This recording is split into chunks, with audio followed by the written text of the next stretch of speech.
Global environment facility के बारे में डिस्कस करेंगे इस लेक्चर में। ये रिसेंटली अभी न्यूज में है। ये एक फाइनेंशियल ऑर्गेनाइजेशन है, एक संस्था है जो वित्तीय सहायता देती है, फाइनेंशियल असिस्टेंस देती है, फंड देती है। किसको? ऐसे प्रोजेक्ट जो क्लाइमेट चेंज से रिलेटेड है, जो इन्वायरमेंटल इशू से रिलेटेड है, पर्यावरण को सहायता पहुंचाते हैं, यानी कि ऐसे इशू जो पॉल्यूशन को कम करते हों, पर्यावरण में पॉल्यूशन है उसको रोकते हों, ऐसे प्रोजेक्ट को फाइनेंस करती है ये ऑर्गेनाइजेशन। कब एस्टेब्लिश की थी ये एस्टेब्लिश की थी, इसकी स्थापना की थी 1992 में, 1992 में। 1992 में एक समिट हुआ था, रियो अर्थ समिट। रियो अर्थ समिट इसका नाम इसलिए है, ब्राजील में एक जगह है, ये ब्राजील आपको पता है साउथ अमेरिका में एक कंट्री है ब्राजील। ब्राजील में एक जगह है रियो डी जेनेरियो।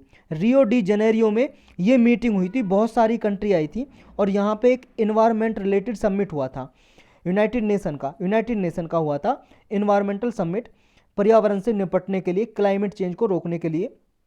उसी में ये डिसीजन लिया गया कि एक ऐसी फाइनेंशियल ऑर्गेनाइजेशन एस्टेब्लिश की जाएगी जो ऐसे क्लाइमेट चेंज से निपटने के लिए प्रोजेक्ट को फाइनेंस करेगी।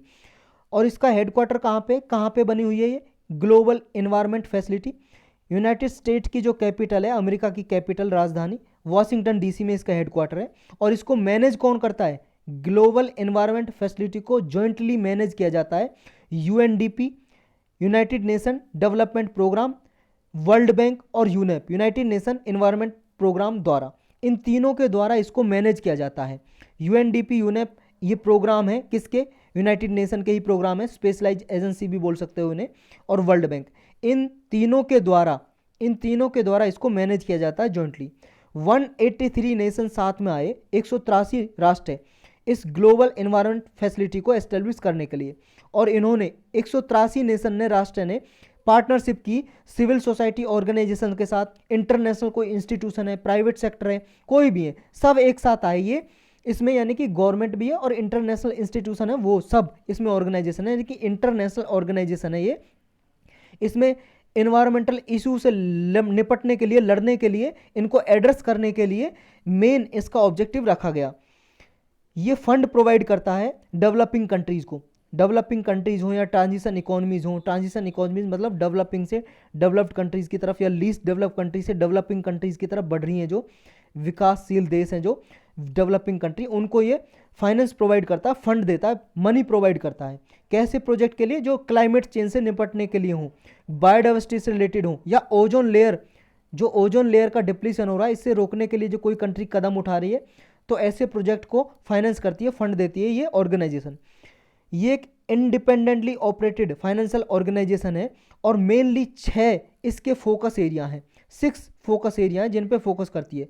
पहला, बायोडाइवर्सिटी को रोकने के लिए काम करती है, क्लाइमेट चेंज से निपटने के लिए, इंटरनेशनल वाटर के लिए, ओजोन डिप्लीशन को रोकने के लिए।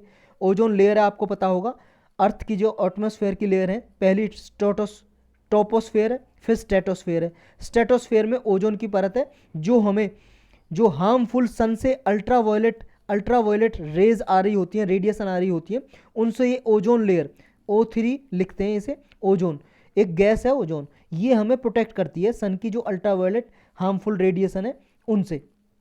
तो इसका डिप्लीशन हो रहा है, इसको रोकने के लिए ये कदम उठाती है। लैंड मतलब जो भी प्रोजेक्ट ऐसे होते हैं उनको फाइनेंस करती है, खुद कदम नहीं उठाती, जो भी प्रोजेक्ट किसी कंट्री में चल रहे हैं उनको फाइनेंस देती है, फंड देती है। लैंड डिग्रेडेशन को रोकने के लिए, परसिस्टेंट ऑर्गेनिक पॉल्यूटेंट्स, ये जो हार्मफुल पॉल्यूटेंट है, कुछ प्रदूषक तत्व जो पॉल्यूशन फैलाते हैं, उनको रोकने के लिए भी ये फंड देती है।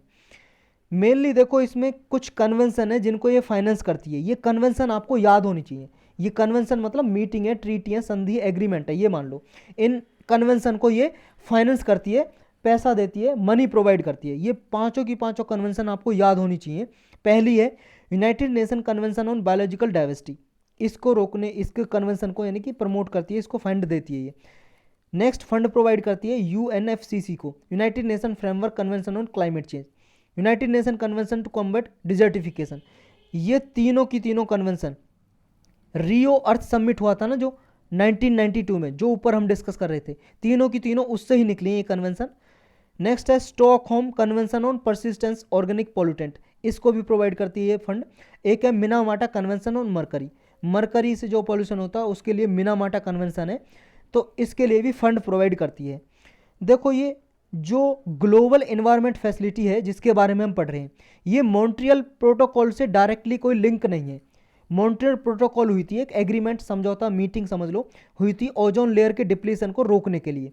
जो ओजोन लेयर का डिप्लीशन हो रहा है, डिप्लीशन का मतलब ओजोन लेयर, ओजोन की गैस जो घट रही है स्ट्रेटोस्फेयर में से, उसी को बोलते हैं ओजोन लेयर डिप्लीशन।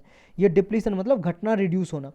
तो इसको रोकने के लिए एक मॉन्ट्रियल प्रोटोकॉल हुई थी और ये सबसे सक्सेसफुल ट्रीटी रही है पूरे वर्ल्ड में आज तक की, मॉन्ट्रियल प्रोटोकॉल। तो इससे डायरेक्टली लिंक तो है नहीं ग्लोबल इन्वायरमेंट फैसिलिटी, लेकिन इसके इम्प्लीमेंटेशन में ये सहायता करती है।